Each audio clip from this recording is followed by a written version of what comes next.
மகாபாரத போருக்கு நாள் குறித்தாச்சு. கிருஷ்ணர் பாண்டவர் பக்கம் இருக்கார். அப்போ காந்தாரி ஒரு யோசனை பண்ணுறா. தன் மகன் எப்படியும் இந்த போரில் ஜெயிக்கணும் அப்படின்ட்டு அவளுக்கு ஒரு யோசனை வருது.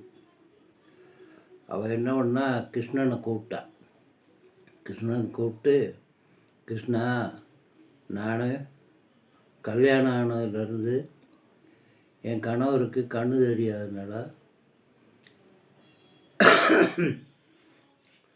நான் என் கண்ணை கட்டிக்கிட்டு நானும் இந்த உலகத்தை இது வரைக்கும் பார்க்காம எதையும் பார்க்காம இருட்டிலே இருக்கேன்.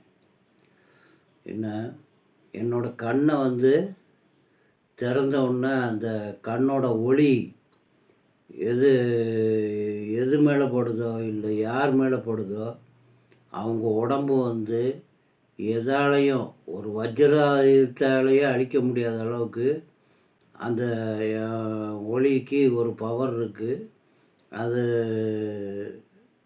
அழிக்க முடியாமல் இருக்கணும். அதுக்கு நீ ஒரு வரம் தான் அப்படின்ட்டு கண்ணனை கூப்பிட்டு, கிருஷ்ண பகவானை கூப்பிட்டு சொல்கிறா காந்தாரி. அப்போ கிருஷ்ணர் யோசிச்சுட்டு, சரி, ஆனால் ஒரே ஒரு தடவை தான் அந்த சக்தி உன்னோட கண்ணோட ஒளிக்கு அந்த சக்தி இருக்கும். ஒரு தடவை நீ கண் கட்டாவுத்து அந்த ஒளியை எது மேலே பாய்ச்சணுமோ பாய்ச்சிக்கோ அப்படின்னு சொல்லிட்டு கிருஷ்ணர் போயிடுறாரு. இப்போ காந்தாரி மகனை கூப்பிடுறா. யார? துரியோதனை கூப்பிட்டு, துரியோதனா, நீ போ, நேராக போய் குளிச்சுட்டு எந்த ட்ரெஸ்ஸும் இல்லாமல் முழு நிர்வாணமாக இந்த ரூமுக்கு என் முன்னாடி நில்லு அப்படின்ட்டு காந்தாரி சொல்கிறா. அப்போ துரியோதனுக்கு சங்கடம். அம்மாவை பார்க்குறான். என்னம்மா இந்த மாதிரி சொல்கிற அப்படின்னு. டேய், என்னோடய கண்ணோட ஒளி மட்டும்தான் உன் மேலே தெரியும். என் பார்வைக்கெல்லாம் நீ தெரிய மாட்ட. அதனால் நான் எல்லாம் ஏற்பாடு பண்ணியிருக்கேன். நீ குளிச்சுட்டு வர்ற வழியில் யாருமே இருக்க மாட்டாங்க. நீ குளிச்சுட்டு நேராக என் ரூமுக்கு வந்துடு.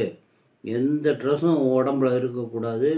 என் முன்னாடி நில்லு அப்படின்ட்டு காந்தாரி சொல்கிறா. சொல்லிட்டு, சரி அம்மா சொல்கிறா அப்படின்ட்டு துரியோதனன் என்ன பண்ணுறான், நேராக குளிக்க போகிறான். குளிக்க போகும்போது கிருஷ்ணர் பரமாத்மாவுக்கு இதெல்லாம் தெரியாமல் இருக்குமா? அவர் அந்த மாதிரி நடந்துருச்சு, முழு உடம்பும் வஜ்ராயுதமாக மாறிடுச்சுன்னா மகாபாரதத்தில் துரியோதனை அழிக்க யாராலையும் முடியாது. ஆனால் அந்த துரியோதனை பாண்டவர்களை எல்லாம் அழிச்சிருவான் அப்படிங்கிறது தெரியும். நிச்சயமாக துரியோதனை தான் ஜெயிப்பான் அப்படிங்கிறது தெரியும். அதனால் அவர் ஒரு ஐடியா பண்ணுறாரு. துரியோதனை குளிச்சுட்டு வெளியே வர்ற இடத்துல அவனுக்கு தெரியாமல் ஒளிஞ்சிருக்காரு. துரியோதனை நேராக போகிறான், குளிக்கிறான். குளிச்சுட்டு மெதுவாக எந்த ட்ரெஸ்ஸும் இல்லாமல் முழு நிர்வாணமாக நடந்து வாரான். வரும்போது திடீர்னு கிருஷ்ணர் எதுக்கு வர்றாரு. அவரை பார்த்த உடனே வெக்கத்தில் அப்படி பொத்திக்கிறான் கையால். அப்போ பரமாத்மா கேட்காரு, டேய், என்னடா இது கோலம் அப்படின்னு. அப்போ துரியோதனன் சொல்கிறான், இந்த மாதிரி சொன்னாங்க, அம்மா சொன்னாங்க, அதனால் அதான் அப்படி போகிறேன் அப்படின்னு. அப்போ பகவான் சொல்கிறாரு, டேய், அம்மா சொன்னாலும் என்னதான் இருந்தாலும் நீ இப்போ நீ சின்ன பிள்ளை இல்லை, வளர்ந்த ஒரு ஆம்பளை பையன், பெரிய பையன். அதனால் நீ இப்படியே போய் அம்மா முன்னாடி நீ நிற்கலாமா? உன் மனசு அதை ஒத்துக்கிடுமா? இல்லை அம்மா தான் பார்த்தா அம்மா மனசு தான் என்ன பாடுபடும்?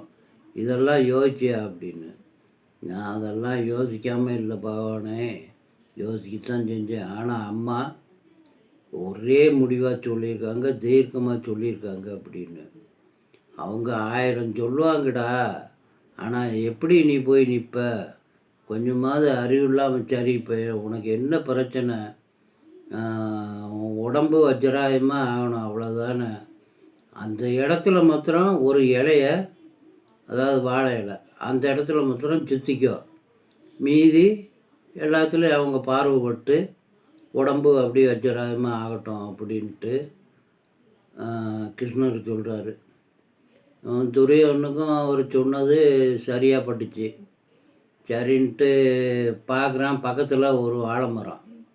அந்த வாழை மரத்துலேருந்து ஒரு இலையை வெட்டி எடுத்து இடுப்பில் சுற்றிக்கிட்டான். சுற்றிக்கிட்டு நேராக அம்மா முன்னாடி போகிறான். போய் அம்மா வந்துட்டம்மா, கண்ணை திறந்து பாரு அப்படின்னு சொல்கிறான். அப்போ குந்தி என்ன செய்கிறா, தன்னோட கண்கட்டை அவுத்து தன்னோட ஒளியை அவனை உச்சியிலேருந்து உள்ளங்கால் வரைக்கும் பார்க்குறான். அப்போ அவன் கண்ணில் இருந்து இந்த சக்தியோட ஒரு ஒளி அப்படியே பரவி உள்ளங்கால் வரைக்கும், கால் பாதம் வரைக்கும் அப்படியே பரவுது. பரவி அவன் உடம்பு அப்படியே எதாலையும் அழிக்க முடியாத ஒரு வஜ்ரமாக மாறி போகுது. போனதுக்கப்புறம் அந்த ஒளியெல்லாம் பாய்ச்சினதுக்கப்புறம் அம்மா பார்க்குறா, இடுப்பில் ஒரு வாழை இலையை கட்டிக்கிட்டு நிற்கிறான். அடே பாவி, என்னடா காரியம் பண்ண, நான் உனக்கு என்னடா சொன்னேன் அப்படின்னு. அம்மா, என்னதான் இருந்தாலும் நீ என்னை பத்த தாய்மா, நான் உன் முன்னாடி அந்த மாதிரி எப்படிம்மா நிற்பேன், என்னையால் நிற்க முடியாதுன்னு. அடே காரியத்தையே கெடுத்தியேடா. நான் உன்னை நீ மகாபாரதத்தில் இந்த பாரத யுத்தத்தில் நீ தான் ஜெயிக்கணும், நீ தான் ஜெயிப்பேங்கிறதுக்காகத்தாண்டா இதையே செஞ்சேன், அதையே கெடுத்துட்டேடா அப்படின்னு. இப்போ என்னம்மா, இடுப்பு பகுதியில் மட்டும்தானே, நான் கட்டியிருக்க பகுதியில் மட்டும்தானே இல்லை, மற்ற இடம்லாம் வஜ்ரமாக தானே இருக்குது, அந்த இடத்துல மாத்திரம் நான் அடிபடாமல் பார்த்துக்கிறேன் அப்படின்ட்டு சொல்கிறான். அப்போ அம்மா என்ன பண்ண முடியும், ஒரு தடவை தான் செய்ய முடியும். அதை மறுபடி கண்ணை கட்டிக்கிட்டு அம்மா வருத்தத்தோடு போயிடுறா. அப்போ பாரத யுத்தம் நடக்குது. பாரத யுத்தம் நடக்கும்போது பீமனுக்கும் துரியோதனுக்கும் பயங்கரமாக சண்டை போடுறாங்க. பீமன் துரியோதனன்ட்ட சரியான அடி வாங்குறான். பீமனும் பதிலுக்கு எப்படி எல்லாமே அடித்து பார்க்க, அவன் கதாயுதம் இரும்பில் மோதின மாதிரி திருப்பி வருது. அப்போ என்னெல்லாமோ பீமன் எப்படி எல்லாமோ சண்டை போடுறா, முடியல. ஆனால் கடைசியில் அடி வாங்கி பீமன் ரத்த கலரியாகி கீழே விழுந்துடுறான். கீழே விழுந்தோடனே மறுபடி எந்திரிக்கிறான். கஷ்டப்பட்டு எந்திரிச்சிட்டான். எந்திரிச்சு மறுபடி சண்டைக்கு போகும்போது கிருஷ்ணர் அவனுக்கு தற்செயலாக பார்க்குறான். கிருஷ்ணரை காமிக்கார், ஜாடை காமிக்கார், இடுப்பு பகுதியில் அடி இப்படின்னு. பிறகு மறுபடி சண்டை நடக்கும்போது பீமன் ஒவ்வொரு இடமா தாக்கி கடைசியில் துரியோதனோட தொடையில் அடித்து துரியோதனை சாகடிக்கான். தொடையில் அடித்த உடனே அவன் அடி வாங்கி கீழே சாஞ்சிடுறான். சாஞ்ச உடனே அப்புறம் பாஞ்சாலி அவன் ரத்தத்தை எடுத்து கூந்தலில் பூசினதெல்லாம் அது ஒரு தனிக்கதை. அப்போ துரியோதனை செத்து போயிடுறான். இந்த காந்தாரி அவள்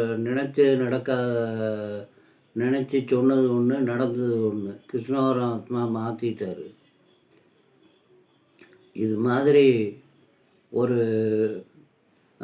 புராண கதைகள், பிற மற்ற கதைகள், அதிலெல்லாம் இது மாதிரி குட்டி கிளைக்கதைகள்லாம் வேணும்னா சப்ஸ்கிரைப் பண்ணுங்கள், லைக் பண்ணுங்கள், அப்புறம் கமெண்ட் பண்ணுங்கள். பக்கத்தில் இருக்க பெல் ஐக்கானையும் கிளிக் பண்ணுங்க. நன்றி, வணக்கம்.